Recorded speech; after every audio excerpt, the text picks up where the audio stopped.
A blank screen, a keyboard, and two hands. That's where it all begins.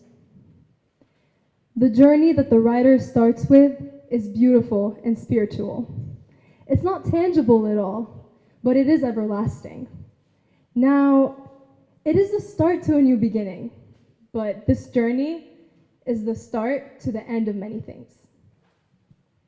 As the hands of the writer go and play the silent piano, new things are happening, new hurdles are being jumped over, and new battles are being won over. Now, temporarily, nobody really sees this, so no one can come forward with any sort of opinion or judgment. The writer begins this journey of understanding, this innocent path of creativity.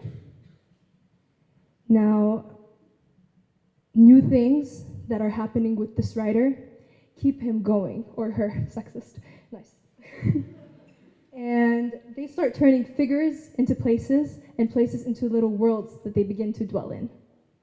This may sound beautiful, but most beautiful things are far from perfect or static. Years pass by, and the hands have continued to be faithful to the silent piano. They continue to write, they continue to come up with new content.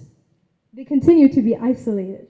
The writer feels happy, accomplished, and determined. However, they begin to face a problem. When in daily speech, they feel like they're running out of words. But how could this happen? Words are the notes that make the writer's piano beat so beautifully and steadily. So how could they be running out of words? Maybe they didn't really eat enough for breakfast, or maybe they didn't really get enough sleep. Whatever it is, as soon as the writer gets home, they seek refuge from their struggle through their silent piano. This little story is a summary of how I, just like any other writer, made it this far. It summarizes the process that allowed me and many others to call ourselves writers. Writers, believe it or not, have become very important assets in today's society. And even though it doesn't seem like it, being a writer today is more than difficult. As the world progresses, as the values of this generation change, the writer needs to advance with their content, especially if they want to sell. And by selling their content, they begin to involuntarily rise to fame. Fame doesn't have to be on a global level. It could be on a regional level. Once a writer begins to share their content with their friends and family, they're directly subjecting themselves to prejudice. They're directly subjecting themselves to more requests for writing. That is what I mean when I said that this is an everlasting journey. Once you go in, you never go back. And going into this business is not easy because once you go in, once again, you never go back. And once you go in, you lose qualities that you will never be able to fully get back. Now, because writing is such a personal thing, it is usually a reflection of the person's imagination and thoughts. Whether the writer comes up with a story, a horror story, to send the chills up your spine, or a compelling tale about life, whatever the writer does and shares with the public, again, it's talked about. Now, going back to the whole opinion thing, they start taking opinions from people. Whether they like the opinions or not, they begin to build upon them. Now, this one opinion turns into multiple opinions. Little by little, these multiple opinions turn into society's opinion as a whole. Now, society will begin to determine what will go into the writer's content. Little by little, piece by piece, and book after book, the writer will begin to notice the politics behind what they can give out to the general public. They will begin to notice that, first of all, and most importantly, they may not bash the political or economic situation of the state that they reside in. And second of all, they have to make sure that their content will appeal to the aristocratic part of the society in order to sell. And in short, this just means that the writer's content, the writer's very passion, has become a victim of capitalism. Now, let's say that a particular writer follows the capitalism formula. Their books end up selling well.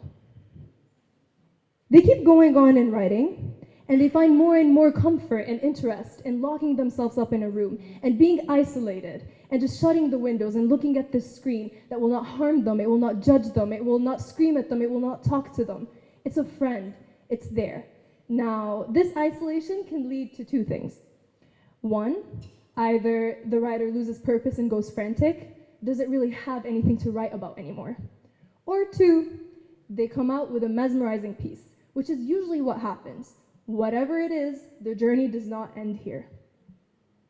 A mesmerizing piece comes out as a result of this writer's isolation. On a particular day, a girl decides to go and pick up a book in order to be reading more. Little does she know that within 400 pages, she is going to begin to cherish the isolation of the writer. She's going to begin to feel it. Now, let's say this particular girl does pick it up. She does pick up the isolation. She loves the book. She goes and she shares her feeling with a friend. Her friend ends up unable to relate. She goes to a family member, also unable to relate. So little by little, it's been a couple of weeks, same responses all the time. She decides that their opinions are unnecessary. It doesn't matter anymore. So this girl feels happy in her lonely feeling. She feels lonely with this book. She began to cherish the isolation of the writer. She begins to feel the way the writer feels. This book was merely her newly adopted parent for isolation. Squiggles on a paper, beautiful as a song being played by an orchestra, usually contribute to the isolation of particular individuals in society. A writer can help people imagine a reality better than their own or a reality worse than their own. Whatever it is superb and almost supernatural to be able to immerse oneself into a bundle of papers and make a friend. The writer continues their journey on. Being isolated, isolating people on their way, not knowing that they've caused harm to people. Even if their intentions are to help people out, bring out people's voices, stand up for their rights, they do know that with writing, they will either help people, and they do know that with other people, they will be able to encourage them to stay isolated, to stay in that hole. Whatever it is, they're blamed. It's their fault for starting this journey. However, this piano is too beautiful to quit, and they would never stop it for the world. Alas, a writer truly is a fighter. Thank you.